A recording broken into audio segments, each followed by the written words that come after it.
আল্লাহ গো, সংসার জীবনে যদি আমি নেমে যাই তাহলে স্বামীর গোলামি করতে হবে। স্বামীর যদি গোলামি হয়ে যায়, স্বামীর যদি গোলাম হয়ে যায়, আল্লাহ তোমাকে আমি 100% আমি ডাকতে পারবো না, আমি সবসময় তোমাকে ডাকতে পারবো না। কারণ হলো স্বামী কখন কোন দিকে ডাকবে, কেমন ভাবে আমাকে বলবে, কোন সময় দিনের জন্য বলবে, কোন সময় দিনের বাইরে বলবে, তাকে যদি অমান্য করি তার মন খারাপ হয়ে যাবে। সুতরাং আয় আল্লাহ তুমি আমাকে মাফ করে দিও, সংসার আমি ছেড়ে দিলাম, জীবনে আমি সংসার করব না। বাচ্চিরা ভাইরা আমার, একজন বুজুর্গ সেই সময় ছিলেন যিনি হলেন হাসান বসরি রহমতুল্লাহ আলাইহি, খুব বুজুর্গ বড় মাপের ওলি ছিলেন। তিনি অ্যাপ্লিকেশন দিয়েছিলেন, প্রস্তাব পাঠিয়েছিলেন, তবু তিনি অ্যাকসেপ্ট করেননি যে না, আমি আল্লাহর জন্য পুরো আমি দাসত্ব হয়ে গেছি, আল্লাহর গোলামি আমি করেছি। যেই জায়গায় আল্লাহ বলেছেন ফাদখুলি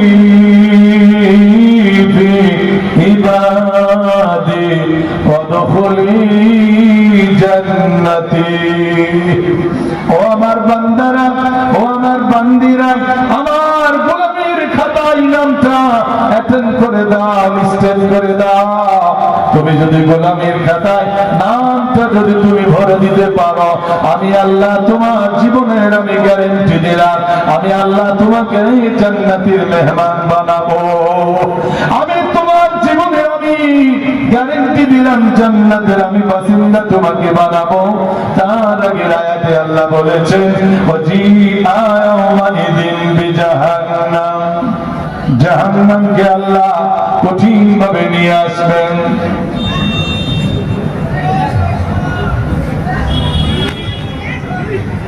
বাচ্চারা হায় রামান, তাই আল্লাহ পাকের ওলি, আল্লাহ পাকের বুজুর্গ বান্দারা যারা হয়ে যায়, সংসার ছেড়ে দেয়, দুনিয়া ছেড়ে দেয়, সব কিছু ছেড়ে দিয়ে আল্লাহ দাসত্বতে নেমে যায়। ও আমার আব্বা জানিরা, ভাই জানিরা, এই দিকে মানুষ কখন যায়, কোন সময় যায়, যেই সময় মানুষের চেতনা জাগে আল্লাহকে আমাকে ডাকতে হবে। যেমন আমি ছিলাম না কিছু, যেমন আমার কোনো অস্তিত্ব ছিল না, কিছুদিন পরে আমিও থাকবো না, আমি চলে যাব, আমি হারিয়ে যাব, ইতিহাস হয়ে যাব, আমার কোনো চিহ্ন থাকবে না। কিন্তু আমাকে সেই জায়গায়, পরকালের সেই জায়গা থেকে আল্লাহ পাকের কাছে যেন আমি কিছু দিতে পারি। আল্লাহ এই আপনাকে ইবাদত দিলাম, এইগুলো আমি করেছি, এই দাসত্ব আমি করেছি, আল্লাহ রাব্বুল আলামিনের বদৌলতে তুমি আমাকে জান্নাত দাও। আল্লাহ তুমি আমাকে মাফ করে দাও, ক্ষমা করে দাও। ওগো আমার বাচ্চারা, ভাইরা আমার, আপনাদের কাছে উপস্থাপন করি একজন সাহাবা, যেই সাহাবা আল্লাহ রাসূলের জন্য জীবন দিয়েছেন, সাহাবারা জীবন দিয়েছেন, মান দিয়েছেন, তিনারা কুরবানি দিয়েছেন। কারণটা হলো আল্লাহ রাব্বুল আলামিন তিনি বলেছেন তুমিনুনা বিল্লাহি ওয়া রাসূলিহি ওয়া তুজাহিদুনা ফি সাবিলিল্লাহি বিআমওয়ালিকুম ওয়া আনফুসিকুম যালিকুম খায়রুল লাকুম ইন কুনতুম তা'লামুন। ও দুনিয়ার মানুষ, আল্লাহকে ভালোবাসতে হবে, মান দিয়ে ভালোবাসতে হবে, এবং তোমাদের জান দিয়ে ভালোবাসতে হবে। বাবা আমার আব্বা জানেরা, ভাই জানেরা, একজন সাহাবী যিনার নাম হলো তালহা রাদিয়াল্লাহু তাআলা আনহু। এই তালহা উহুদের ময়দানে তিনি গিয়েছেন। আল্লাহ রাসূল সাল্লাল্লাহু আলাইহি সাল্লাম প্রায় জায়গাতে তিনি কোন জায়গায়, কোন সেন্টারে কাকে রাখতে হবে, কোন সাহাবাদেরকে রাখতে হবে, তিনি সেটা নিযুক্ত করে দিলেন, সেন্টারগুলো ঠিক করে দিলেন যে এবার আমাদের শত্রুর মোকাবেলা করতে হবে। এরপরে নবীজি তিনি তো প্রোটেকশন নিয়ে আছেন, তিনি লোহার জামা পরিহিত হয়ে আছেন, তিনি এইভাবে রেডি হয়ে আছে। তিনার এবার একটু উঁচু জায়গায় ওঠার প্রয়োজন হলো, উঁচু পাহাড়ের উপরে একটু উঠবেন, সেই জায়গায় উঠে তিনি পুরো এলাকাটা দেখবেন, ওদের ময়দানটা দেখবেন, কোন দিক থেকে কোন শত্রুর আক্রমণ করে এটা উনি দেখবেন। কিন্তু এই লোহার জামা পরিহিত থাকার কারণে উঠতে পারছেন না, সম্ভব হচ্ছে না, পা উঠছে না। হযরতে তালহা রাদিয়াল্লাহু তাআলা আনহু তিনি সাহাবীদের সাইডে ছিলেন।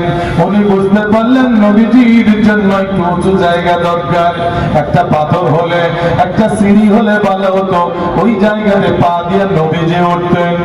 বাপজিরা ভাইরা আমার, তালহাকে কেউ বলেনি রাসূলের জন্য তুমি যাও, রাসূলের জন্য তুমি সাহায্য করো, কাউকে বলতে হয়নি।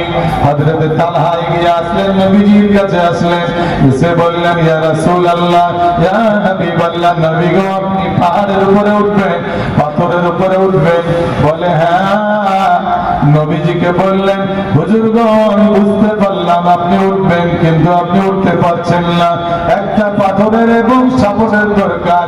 নবী গো আমি আসলাম তালহা, ও রাসূল আমি আসলাম, এই আমি শুয়ে গেলাম, আমি এই শুয়ে গেলাম, আমার বডির উপরে আপনি পা দিয়ে পাহাড়ের উপরে উঠে যান।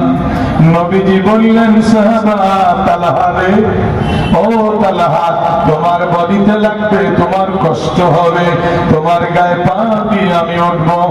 আল্লাহ নবীকে বললেন, তালহা বললেন ইয়া রাসূলুল্লাহ ফিদাকা বি ওয়া উম্মি, আমার মা বাপ আপনার জন্য কুরবান হয়ে যায়। রাসূল গো আপনি আমাকে এটা বলছেন, আপনি আমার বডিতে উঠবেন, কোনো অসুবিধা নাই। হুজুর গো যেই দিন কালেমা পড়ে মুসলমান হয়েছি, কালমা পড়ে নিয়েছি, সেই দিন আমি নিজে আল্লাহর জন্য এতটাই আমি কুরবানি করে দিয়েছি, শরীরটা যদি আপনি এখনই বলেন বুকটা ছেড়ে, বুকটাকে ফাটিয়ে দিয়ে কলিজাটাকে হাতে আপনার জন্য ধরানোর জন্য যদি আপনি বলেন, আমি তালহা সঙ্গে সঙ্গে আপনার জন্য এই কলিজাটুকু বের করে দিতে রাজি আছি। বাপজিরা ভাইরা আমার, হযরত তালহা রাদিয়াল্লাহু তাআলা আনহু তিনি এইরকম ভাবে আল্লাহ রাসূলের জন্য সাহায্য করলেন। কোন দুনিয়ার মানুষ তিনাকে বলতে হয়নি, কেউ বলেনি যে তালহা নবীজির জন্য তোমাকে সাহায্য করতে হবে, এইরকম ভাবে তোমাকে বলি দিতে হবে। কোন কিতাবে আছে হযরত তালহা রাদিয়াল্লাহু তাআলা আনহু তিনি ওই জায়গায় গিয়ে বসে গিয়েছিলেন, তিনি ওই জায়গায় বসে নিজের কাঁধে করে নবীজিকে পাহাড়ের উপরে তুলে দিলেন। সম্মানীয় সুধী, আমাদের